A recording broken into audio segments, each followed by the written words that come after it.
Mesdames et messieurs, bonsoir. Nous sommes heureux ce soir de recevoir Monseigneur Eusebius Tshilekezi, évêque du diocèse de Port-Gentil et président de la commission épiscopale apostolat des laïcs, famille, vie et jeunes. Bonsoir, Monseigneur. Bonsoir, mon père. Alors, Monseigneur, depuis un moment, avec l'actualité politique et sociale, l'Église est en pleine activité aussi. Déjà, la rencontre de l'Assemblée plénière, aussi bien à Port-Gentil qu'à Libreville, toutes ces assemblées qui ont porté l'Église à se prononcer, à inviter les fidèles à être lumière du monde. Et celle de la terre, c'est le message de Christ. Alors, vous avez une communication et nous sommes... Merci pour l'occasion que vous donnez à la conférence épiscopale du Gabon via la commission épiscopale famille, apostole laïque, famille, vie et jeunes. Une commission qui suit les fidèles à tous les niveaux pratiquement, dans les mouvements, les associations et autres. Alors, cette commission travaille dans ce sens avec les fidèles de toutes les parties du Gabon, toutes les provinces, tous les diocèses. Nous avons commencé à travailler sur le plan donc, de cet apostolat pour aider les fidèles à pouvoir entrer et prendre leur place dans l'Église. Donc, c'était un premier pas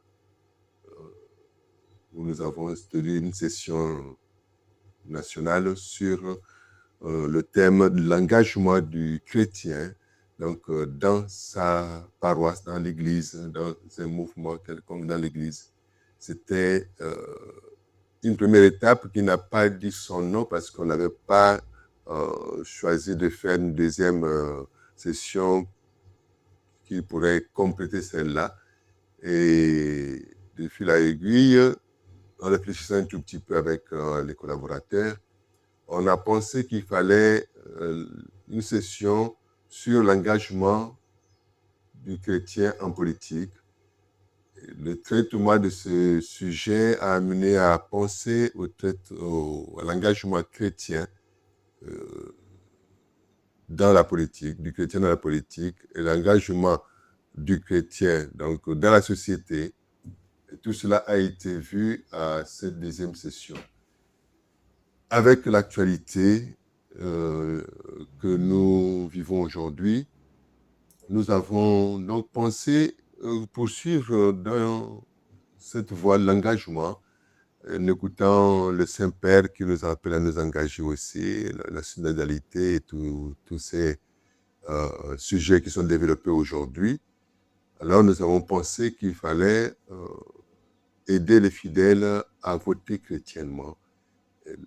Donc notre session 2025 se tient en deux étapes. La première étape a eu lieu il y a pratiquement un mois aujourd'hui, au mois de février, du 21 au 23 février. À ce niveau, nous avons donné le message de l'Église par rapport au vote, comment le chrétien doit voter. Et nous avons donc réfléchi sur le thème, sur la lumière des enseignements de l'Église et de la transition au Gabon, comment voter chrétiennement en 2025. Voilà. Et cette première étape a été l'occasion pour notre commission de pouvoir s'adresser aux électeurs. Et la deuxième partie, la deuxième étape qui va avoir lieu ce week-end à la paroisse Marie Auxiliatrice de Mikolongo, nous allons nous adresser aux candidats.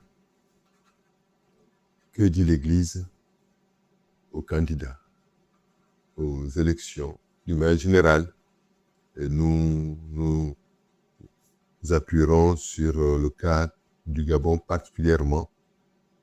Et nous avons donc invité les candidats à ces rendez-vous. Nous avons 2 principaux rendez-vous pour ce week-end. Samedi, donc demain, de 9h à 11h30, nous allons rencontrer les candidats. Et là, c'est la parole de Dieu aux candidats à l'élection présidentielle 2025. Et ensuite, le dimanche, nous aurons une messe de clôture, toujours à la paroisse Marie Auxiliatrice de Mikolongo, où nous allons célébrer et confier à Dieu tout ce qui tourne autour de cette élection présidentielle 2025. Voilà en résumé un tout petit peu le programme de ce week-end.